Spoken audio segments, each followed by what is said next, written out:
bueno, ya hacia adelante. Trajo un poco de todo. Me gusta que casualmente son temas que surgieron hoy. José en un momento habló de shortear el dólar. Agus mencionó la tasa de interés de Estados Unidos. Y el martes pasado, cuando también estuvimos hablando de si es momento de salir de Estados Unidos o no y qué está pasando en la economía norteamericana, yo te dije, Mariano, te voy a traer unos datos, el próximo que hacemos con los pesos, vinculado a, no sé si hacerte bitcoiner, pero vinculado a la crisis del dólar, que también podemos pensarlo como las crisis de las monedas fiduciarias en general, pero si podemos ir mostrando el gráfico que se titula Desempleo y déficit fiscal en Estados Unidos, arranco un poquito con un análisis macro y después terminamos de lleno en inversiones.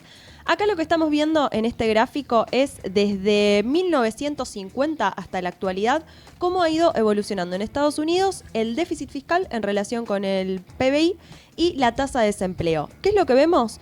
Que en distintos momentos de crisis en Estados Unidos el déficit fiscal sube, la tasa de desempleo también, y un poco lo que podríamos decir es el déficit sube para paliar momentos de incertidumbre, de inestabilidad, de crisis, de desempleo, sube el déficit, pero está marcado allí al final del gráfico, más sobre llegando a 2015 hasta la actualidad, un momento donde estas dos variables se rompe ese caminito que venían haciendo muy parejo desde hace más de medio siglo.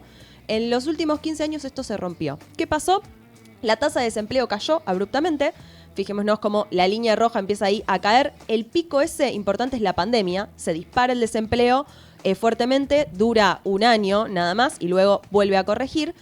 En general vemos una tasa de desempleo baja comparada con otros momentos de la historia en Estados Unidos y el déficit fiscal sigue alto. Es decir, se rompe esta relación de un déficit fiscal acompañando momentos de crecimiento del desempleo. Si pasamos a otro gráfico que en este caso se titula Deuda estadounidense fuera de control, y esto es un poco como la contracara, ¿no? También del déficit fiscal, vemos que se necesitaron ese primer rectángulo rojo más de 200 años para que la deuda estadounidense alcance los 12 billones de dólares.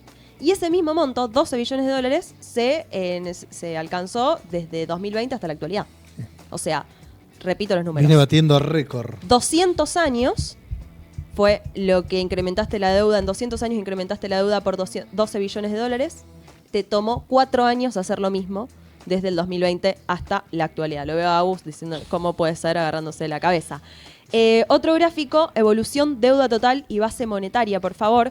Esto lo que nos muestra es cómo ha ido creciendo. De nuevo, la deuda total en Estados Unidos y la base monetaria, que también acompaña. Un poco la M2, que hablaban en el chat y decían, como ahora se puso de moda mirar la M2 cuando hablamos de Bitcoin. No es moda, sino que, bueno, es lamentablemente uno de los datos que tenemos que seguir de cerca. Esto nos habla, por un lado, de la inflación que hemos visto en la economía norteamericana y cómo, lamentablemente, a mi entender, el crecimiento del país empieza a depender de esto.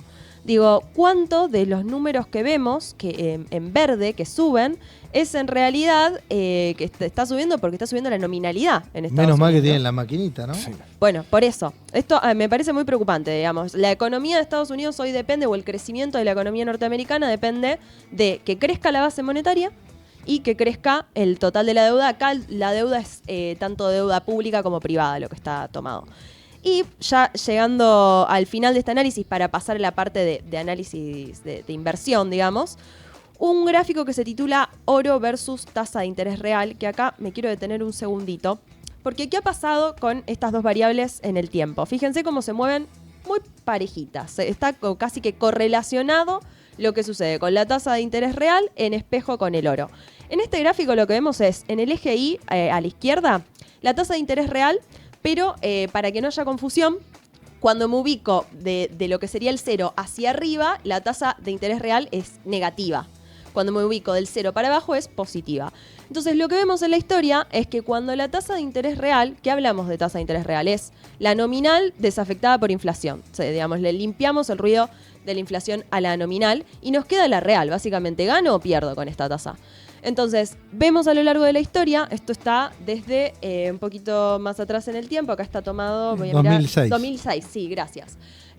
Vemos acá entonces que cuando la tasa de interés real era positiva, el precio del oro tendía a bajar. ¿Por qué? Y porque la gente prefería hacer tasa. Me voy a instrumentos que me den tasa, la tasa de interés real es positiva, me posiciono allí, no tengo tanto incentivo a comprar oro, que es un activo de reserva histórico de valor, que uno piensa, cuando hay ruido me refugio ahí.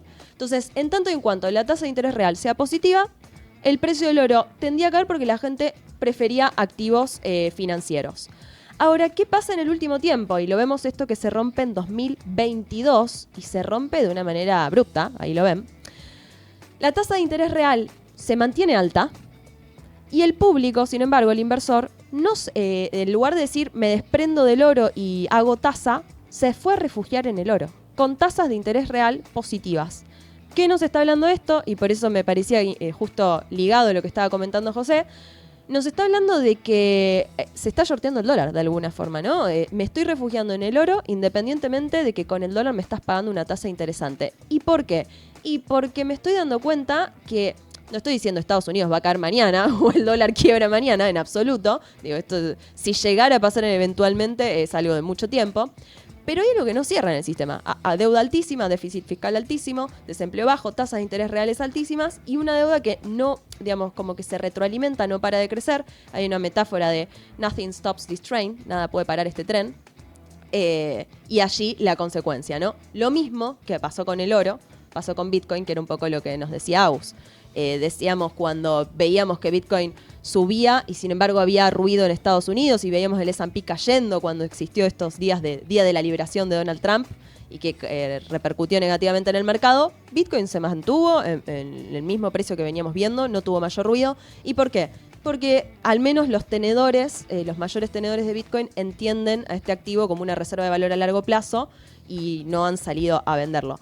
Con esto cierro la parte de análisis de Estados Unidos y vinculado con la tasa de interés real. Y tengo un último gráfico para mostrarte, que un poco vos lo mencionaste antes, que es el de IBIT. IBIT rompiendo récords. Espectacular, gracias. Acá... Qué bien la producción con vos, ¿eh? Espectacular cómo están organizados. Además vino recién, la gente no lo vio, pasó recién. Sí. La primera vez que lo vemos después de tanto tiempo. Bueno, este gráfico lo que nos muestra, por eso me pareció interesante, justo lo mencionó Agus hoy. IBIT, estamos hablando, ya lo sabemos, ETF de Bitcoin, es básicamente la posibilidad de que vos puedas exponerte a Bitcoin, porque no estás comprando el token en sí, pero exponerte a Bitcoin desde la bolsa local. ¿Y por qué rompiendo récords? Bueno, porque superó los 70.000 millones de dólares en 341 días que hace que existe este ETF. Mercado Cripto los lunes lo anunciamos cuando esto había salido, porque estábamos casi que ahí comenzando el programa cuando esto comenzó. Y es el ETF que más rápido alcanzó esta cifra, los 70.000 millones de dólares. Le tomó 341 días alcanzarlo. Rompió récords contra otros ETF, lo vemos ahí en pantalla. Y por ejemplo, el último, el que tenía el récord anterior, era GLD, que es el ETF del oro. Su récord era de 1.691 días. IBIT lo rompió por 5, digamos, 5 veces más rápido llegó a los 70.000 millones de dólares. Me parece que combinar todos estos números nos hace pensar que todo está para pasando... que compremos Bitcoin. No sé si Bitcoin, ya saben que yo me encanta Bitcoin y me quedo muy contenta allí, pero más allá de eso, ¿qué está pasando con Estados Unidos? Yo no la veo muy, muy linda la película allí y me hace preguntarme, ¿no? Si es Bitcoin una alternativa posible, fantástico, y si no, o por qué no varias, donde uno se posiciona para invertir. Aquí hay un par de mensajes muy interesantes, parece que me fue justo. Acá dicen, Yashi, si fueras un fondo común de inversión, ¿dónde está eso? invertiría en vos a largo plazo. ¿Te lo estás inventando? Hay uno para José. ¿Cómo? No está ahí. Hay uno para José acá bueno, también. Fantástico. Hay uno para José acá. Long Yashi. José, eso es como una acción en alza. Cada día vales más. Bueno, en verdad era Yashi, pero bueno, quería... Era para Yashi, pero viste, así se van todos contentos. Para vos también hay... También. Acá la gente, viste, Yashi rompe el mercado siempre. No, a mí me está... Tremendo. Vos sabés que lo comenté ayer en Mercado Cripto. Obviamente, el algoritmo de las redes sociales te refuerza lo que vos querés consumir, pero yo no paro de ver noticias pro Bitcoin, empresas comprando Bitcoin, países pensando Bitcoin y... mirando Estados Unidos como qué pasa con la deuda, qué pasa con el déficit, qué pasa con el dólar. Olvidémonos de Bitcoin. Digo, acá que el problema esté en el dólar no quiere decir que la solución necesariamente es Bitcoin. Yo creo que hay algo importante ahí. Pero si no, ¿cuál es? Viste, el algoritmo también, viste, hay gente que si ves buenas noticias te pasan noticias positivas, claro. si ves desgracia te Mi algoritmo refuerza todo el día todo eso, Bitcoin. Eso, ¿no? Sí. Y claro, también los lunes 18:30 está... Pues ahí te recomiendo, José, para que te metas en el mercado cripto, los lunes 18:30 horas, mercado cripto, acá por Mundo Dinero.